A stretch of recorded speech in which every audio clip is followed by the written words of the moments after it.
Hey, this is Matt with Go Read Books. So I have been saying that I wanted to put together a top 10 list of my favorite fantasy books, and I have done that. But I want to say this was not as easy as I thought it would be. And of course, the reason it wasn't as easy as I thought it would be is because, well, for one thing, there are just so many good books that you can choose from.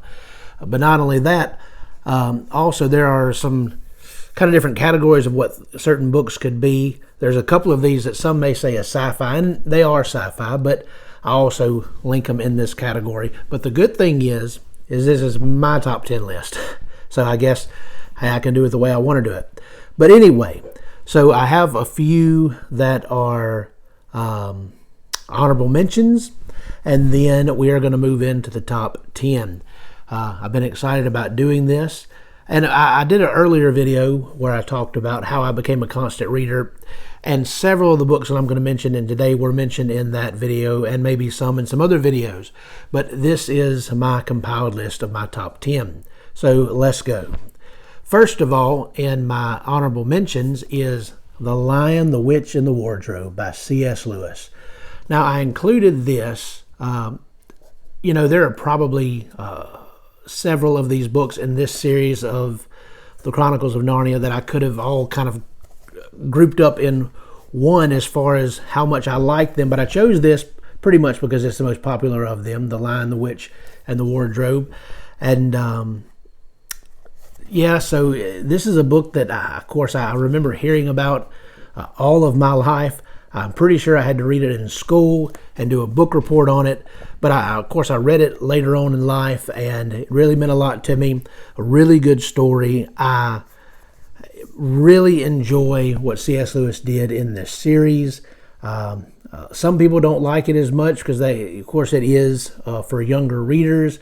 But if you haven't given it a try, I would really encourage you to give it a try. And so it is on my honorable mention. The next one on my honorable mentions that I'm going to talk about is We Are the Dead by Mike Shackle. Now, I know I have brought this up in a couple of other videos, and this is a more recent read for me. And I've kind of went back and forth over how recent these reads should be to make my top 10 fantasy books of all time. Of course, I left this one just off the list. I'm not done with the series yet. I'm about to read the second book in this, A Fool's Hope, this month, actually in April. But I'm excited reading that, and I loved reading this book. So much action, just you go from one thing to the next quickly. A very grimdark book, as I know has been said by other people who have reviewed it. But just I can't get over the story and the action in this. It definitely is going to be one of my top reads, top fantasy books of all time. And another one. Now, I'm not going to say you're not going to see some more of these books further on this list of my top 10, but another one of my honorable mentions is Iron Gold by Pierce Brown. This is the first of the sequel books in after the Red Rising trilogy. One of the reasons I love this, of course, I really love the other books, as you'll see, but one of the reasons I really love this is because in this he splits up POVs. It's not just a POV from Darrow, which is the main character in the series, but it gives you some other characters that he gives it from their perspective. I really appreciated that. Not quite as quick pace, though I would still say that's a quick pace read. Not quite as quick pace as the first three books, the trilogy, but still a wonderful, wonderful read. A little more dark. Probably not quite as dark as it's going to get in Dark Age, which is the fifth book. But if you haven't read the prequels, I would encourage you to do that because it is fantastic. At least this one. I haven't got to Dark Age yet. All right. Without further ado, this is the top 10. Now, this first one on my top 10 is a Neil Gaiman book. This is my first and only Neil Gaiman read to this point. I do plan on reading more. I just haven't got around to it yet. But this is The Graveyard Book. The Graveyard Book by Neil Gaiman. This was really the first one that I heard of from Neil Gaiman. And so I read it back in October of 22. And it is a retelling of The Jungle Book. which you can tell that as you go forward. You can kind of pick out certain characters and even events that took place and compare them to things that happened in the Jungle Book. It's not word for word, obviously. It's its own story, but it is a very unique story about a boy who is raised not in a jungle but in a graveyard by ghosts, as well as other creatures of the night, you might say. Very fun read, lighthearted for the most part. Really good read. And so it did make my number 10 fantasy book. Something I want to say also about these books is in the title you'll see this is my top 10 fantasy books right now. Probably my top 4 is going to be hard to move, at least for a while. But the rest of these that you'll see, I'm sure the more fantasy books I continue to read, it may shift a little bit. But at this point right now, this is my top 10. So number 10 is The Graveyard Book by Neil Gaiman. Number 9 is a Harry Potter book. It is Harry Potter and the Order of the Phoenix. Now, this is really a surprise for me. I read these back in September with some friends of mine for the first time. I'm one of those who I'll actually watch the movies before I read the books. I watched the movies several years back. I did not. I grew up while all the hype was going around about the books, but I didn't read it back then. I didn't read it until last year. And when I read through the books, I basically had an idea of how they were going to go in my mind. Of course, a pretty faithful adaptation with the movies. But as I watched the movies, there was one movie that I did not care for. I just didn't like it. I don't know, it just didn't work for me. And that was Harry Potter and the Order of the Phoenix. So part of me, when I got to this book and I saw how thick it was, I said, man, I wish I could skip that one. But when I read it, I don't know what it was. To me, the book was so much better than the movie. Certain things stood out. I actually understood some things from the book that kind of went over my head in the movie. And anyway, so this was an amazing read for me. I enjoyed reading about the Order of the Phoenix and particularly Harry's adventures in this particular book. So this did make number 9 for me right now. Number 8.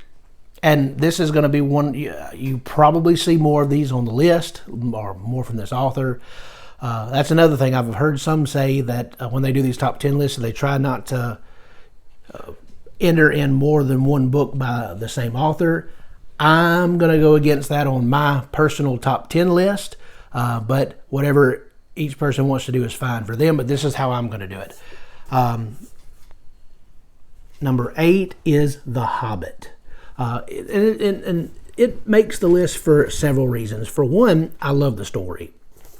I love the story of The Hobbit. I love following the adventure of Bilbo and the dwarves as they traveled to the Lonely Mountain to fulfill their quest. But not only the story, this, as everyone knows, it changed fantasy. It changed the fantasy genre as we know it. Of course, J.R.R. Tolkien did that, and it is just such a wonderful read. Some may even call it a cozy fantasy. It's a comfort read.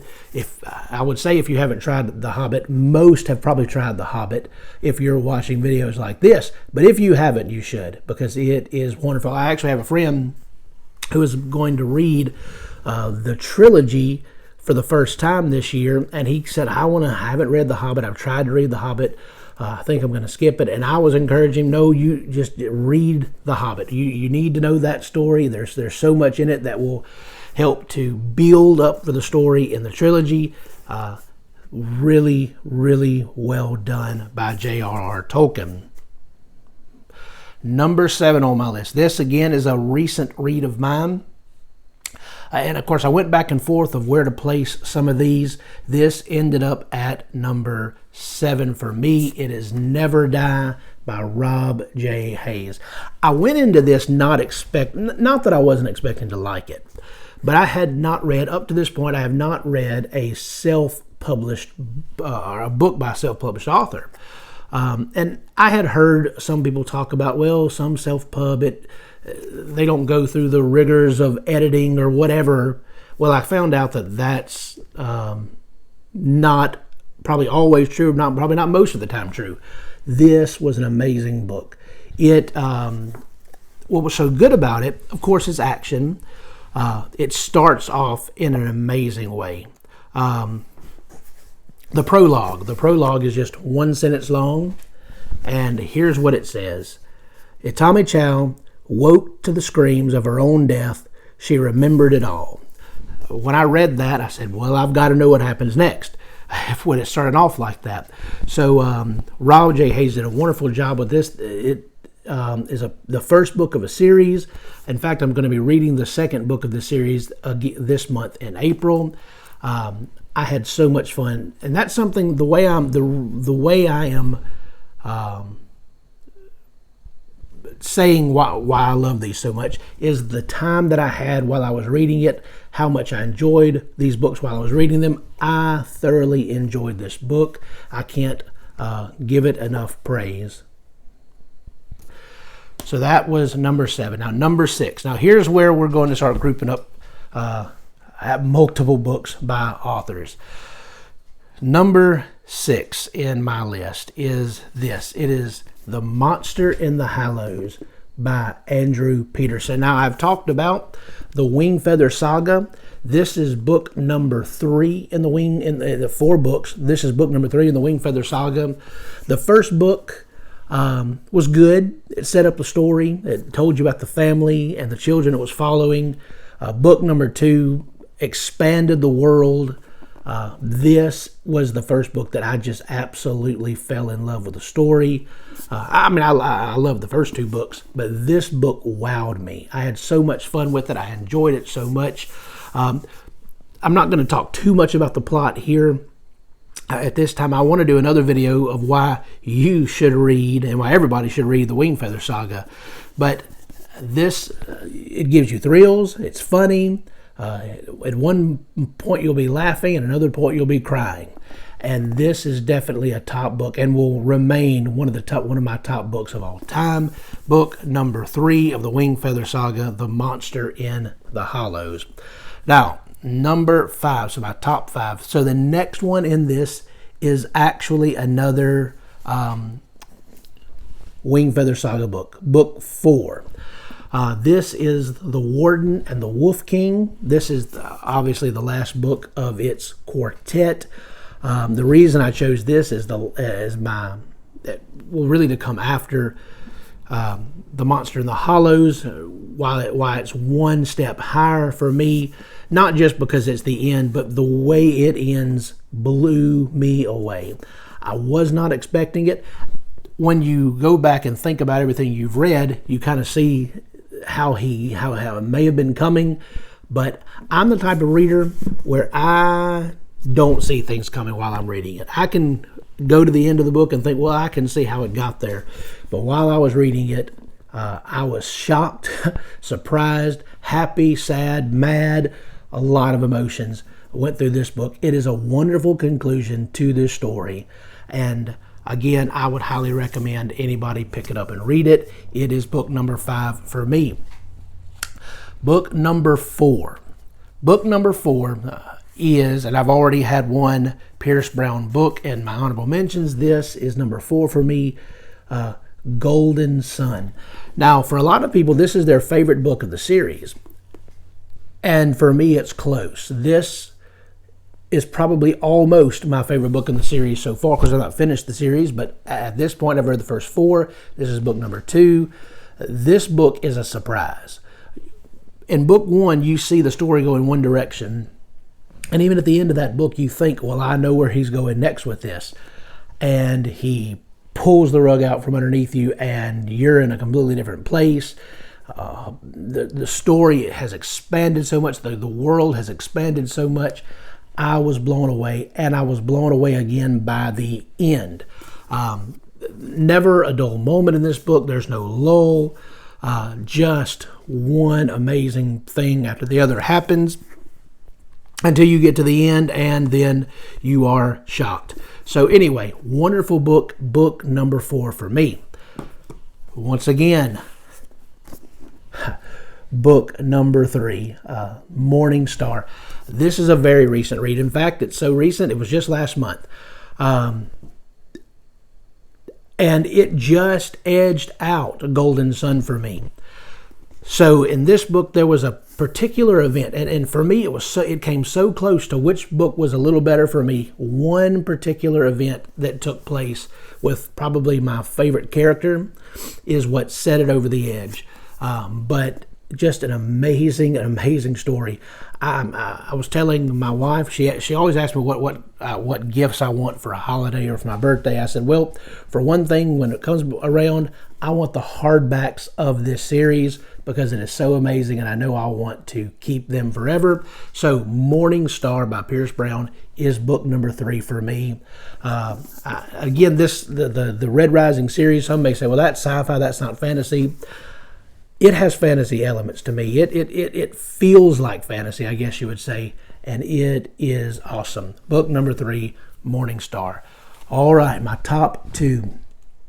And again, you're going to see where I'm going with this. Book number 2 for me is actually book number 1 of the Lord of the Rings trilogy, The Fellowship of the Ring. This is... there's a story here why I love this so much, and I told a little bit about it in the video that I did of why I'm a constant reader, or how I became a constant reader. My dad loved the Lord of the Rings, and I loved my dad. He passed away back in 2007, and this, he read it every year. He tried to learn some of the language, the Elvish language. He was a nerd about this. And I didn't read it until last year. And when I started reading it, and I thought, well, I'm going to try to push my way through this. And I just loved it. I ate it up. I already loved the movies. I loved the story. But this book just amazed me. And I think I had mentioned this in the past, but Tom Bombadil. If you're only familiar with the movies, you probably don't know the name Tom Bombadil, but one of my top Lord of the Rings characters, I would say. If I were to do a list or a ranking of those, he would be near the top for me, even though he's not the top for everybody. This is amazing stuff. You enter into the world of Middle Earth, and you are just engulfed in the story. It's a slow start. Everybody knows it's a slow start. It takes a long time for them to get out of the Shire to do the thing that they need to do, but do not miss it. It is absolutely wonderful. And after all of this, after all of the 3 honorable mentions and the top 9, here is my number 1 book of all time. Again, I would say at least my top 4 is going to be hard to ever overturn. The Return of the King. And you'll notice that The Two Towers isn't on here just because I didn't want to put 3. That's all. I didn't want my top 3 to be the whole entire trilogy. Why? I don't know. That's just what I did. Book number 1, I do love The Two Towers. Book number 1 is The Return of the King, and the reason it's The Return of the King for me is because I've never seen a more satisfying end to a story. There is a part where the eagle, after, my goodness, how old is these books? It's not, I hate to call them spoilers, but after Frodo has done what he's supposed to do, there's a part where the eagles comes to declare it to some people what he's done, and it is the most beautiful prose, poetry, whatever you want to call it, song, that he tells them that the day has been won, the enemy has been conquered, and I love this book. Some people kind of have differences of opinion on the end of where they return back to the Shire. I think it's wonderful because you see how much they grew. You see how much the hobbits grew throughout the story, and you get to see everything that they learned put into action. The Lord of the Rings. The Lord of the Rings is, I'm a Lord of the Rings guy. It's always going to be my top. That may have a lot to do with being sentimental because of my father. But hey, it is what it is. I love The Lord of the Rings. My top number one book, fantasy, is The Return of the King. So there it is, my top 10.